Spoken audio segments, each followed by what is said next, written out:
Hello everyone. In today's presentation we're going to be talking about consumer behavior and how it's been impacted here recently. While purchasing habits are continuously evolving, there has been recent events that's caused a sustainable impact towards consumer behavior. And those events I'm referring to is the COVID-19 pandemic and the global protest that's happened here recently. So I would like to give an overview of these two events. So let's start first with the protesting. Protesting erupted around the world after a video went viral of a white policeman killing a detained black civilian. This upset many individuals and urged them to push back against police brutality and racism altogether. Additionally, this encouraged consumers to adjust their mindset on how to make purchases. Specifically, consumer research has increased dramatically in the online research realm. There was over a 500% increase towards searches on civil rights. There was over a 200% increase on online searches towards philanthropists and certain charities. There's over a 250% increase towards guns and ammunition, and over a 150% increase in online searches for home security systems. So what that means is during that time, civilians were wanting to know more about civil rights, how to be proactive and make a difference, and of course how to increase their safety in the midst of all this chaos that's going on right now. According to a survey, there was 62% of respondents under the age of 35 are now researching brands and their inclusivity before they'll even make a purchase towards that brand. They want to know more about the brand and what they do or do not support. Black Lives Matter group, they want to, 58% of them want to see brands encourage people to vote, and amongst that same group, 36% of them are making donations. The other event that I mentioned earlier was the COVID-19 pandemic. This was a virus that originated in China that spread globally at a rapid rate. This virus causes people to get severely sick and has also killed thousands and thousands of people along the way.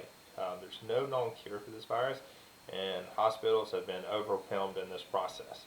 So government officials have taken action where they have basically locked down non-essential businesses and urged people to stay at home unless they have to make a necessary trip to the public. Consumer spending in this time has been greatly impacted. There's been reduced spending in restaurants, traveling, apparel, out-of-home entertainment, electronics, and fuel, but there has been an increase in other areas such as online grocery shopping, internet, mobile phones, healthcare, Medicare, and utilities. So what that's saying, that trend is people are spending more on what they feel that they need at the time versus things that they want. The only wants that have been included in spending is just at home entertainment. Outside of that, most of all of the spending has been involved in just what they feel like they need to spend their money on at that given time.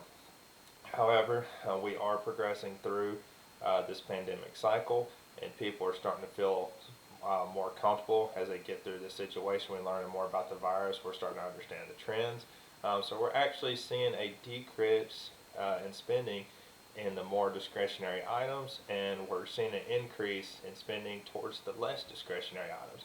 So in other words, what that means is the trend is slowly going back to how it was. We're definitely not fully there yet, but as we continue, we are no longer seeing the trend in the other direction. It's going back to what we would consider normal before the pandemic.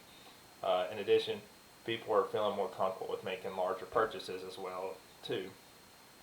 Next, I want to focus on some of the industry sectors that were impacted by COVID-19. So the first sector I want to talk about is the warehouse and transportation sector. The warehousing has been dealing with a lot of overcapacity due to the decrease in the manufacturing processes across the world. Passenger demand has obviously been decreased as well because of all the restrictions to travel in and out of the country and domestically. The construction industry has been dealing with project delays, especially in the residential areas. They've been dealing with bottlenecks from the supply chain sector that this is causing them to have material shortages. However, on a bright note, the Federal Reserve provided an interest cut in this sector to try to help them out. The next sector I want to talk about is the rental, real estate, and leasing sector. A lot of real estate companies are being innovative in this during this time, where they're actually providing online tours for their clients so they can continue business without risking anyone's health and safety. They're still seeing a decline in their overall business, but their innovative processes is keeping that decline from being even more dramatic than what it could be. In addition, as people are unfortunately are being financially impacted from the amount of foreclosures has been increasing. This sector has been trying to take advantage of the foreclosing situation to try to recoup some of their money back. The finance and insurance sectors is what I want to talk about next. They've seen an increase in investment grade debt issuance. Basically, companies are looking to increase their cash in hand. The equity underwritings have declined as business delay their plans with the public because they're waiting for the market to become more stable again. And many insurance companies are offering premium reliefs to the policyholders to try to help them out during this time as well. A psychological theory that that has been trending and happened a lot during the COVID-19 pandemic is the behavior theory. What the behavior theory is first is this theory explains, or this theory, emphasizes that behaviors are required through conditioning. In other words, the responses to our environment manipulate our stimuli. And take, for example, Clorox. This company is promoting consumers to constantly wipe down every surface around them and to take other cleaning measures to prevent the spread of the virus. So what this company is doing is they're conditioning consumers to behave a certain way, hence they're emphasizing the behavior theory in this process. Um, Ironically, during this pandemic, there's been some companies that have been quite successful. This is in large part due to just how the structure of their company is. It makes them well prepared to support consumers during a time like this. So the first major area I want to talk about is grocery stores. Areas such as Target, Publix, Walmart, and Kroger. Uh, they have been maintaining strong sales during this time because fear of health and insufficient household necessities causes consumers to stockpile their personal inventory, meaning that they're going to these stores and cleaning their shelves off, which from a business perspective is good for them because some businesses are having to shut down completely. So at least these grocery stores are receiving business. The problem is that they're now dealing with insufficient inventory levels. They're dealing with the same supply chain issues that other places are. They are being forced to invest in health and safety precautions. But however, their business is functioning and moving right along because they are needed, and that won't change despite of the pandemic. Other areas that have been benefiting is professional cleaning services because their service can help prevent the spread of the virus. Delivery services because it brings products to the customers, prevents them from having to travel and interact with other people in public. And gaming making companies are actually, ironically, being successful during this time too because they help improve home entertainment. Individuals can't go out and hang out with other people like they want, do things for fun.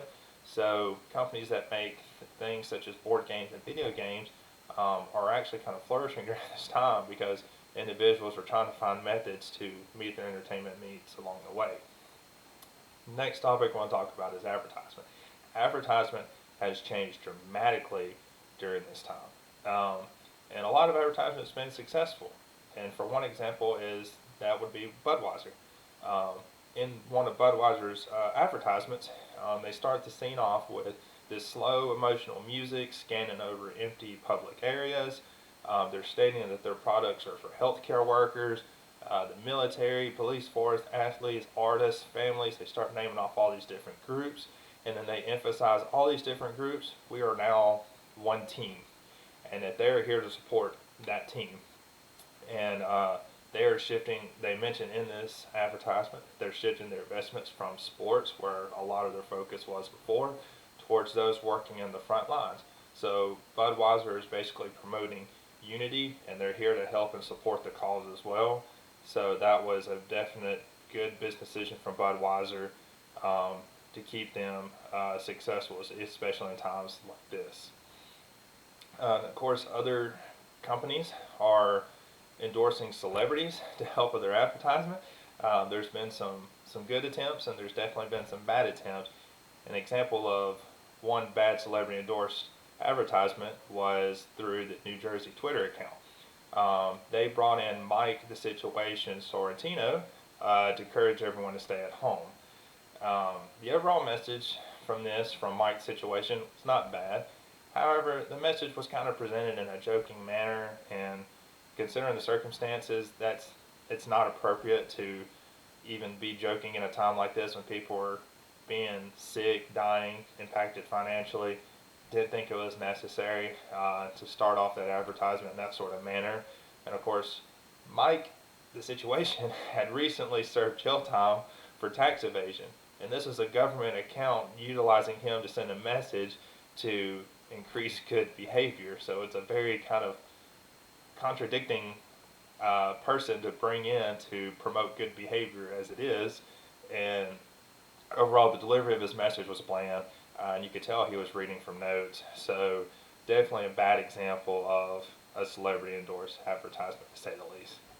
Um, Personally, how I've been impacted from this pandemic is have actually taken some financial cuts as well with my company. Luckily, nothing major compared to other people, but me and my family, we have definitely been more financially reserved through these times. We've tried to make cuts to our grocery bill. Spending, don't want to spend on things that we don't really need, that were just extra stuff. Obviously, we've cut almost every spending we can towards entertainment purposes. We've been withholding on large purchases as well, just like most other people. Um, and purchases that we just consider unnecessary, that we don't have to have. We've eliminated them altogether. Uh, we feel like we're going to sustain this approach until we feel like the economy becomes more stable. And my predictions on the future behavior is, excuse me, I feel like the consumer behavior will almost return back to normal, but I don't think it fully will return back to the way it was. Um, yes, overwhelming fears will eventually fade out and go away, but consumers now have a strong conscience about keeping an adequate amount of supplies. They're going to be warier that things are not guaranteed. Um, they were reminded that also in this process that things can change in a moment's notice, and consistency does not last. So it was definitely, this is a lesson learned here um, for all of us. So I think that the norm that we knew will never be the same, but I do think things will for sure get back to um, less dramatic means in the near future, hopefully. So this concludes this presentation. Thank you for taking the time to listen to it.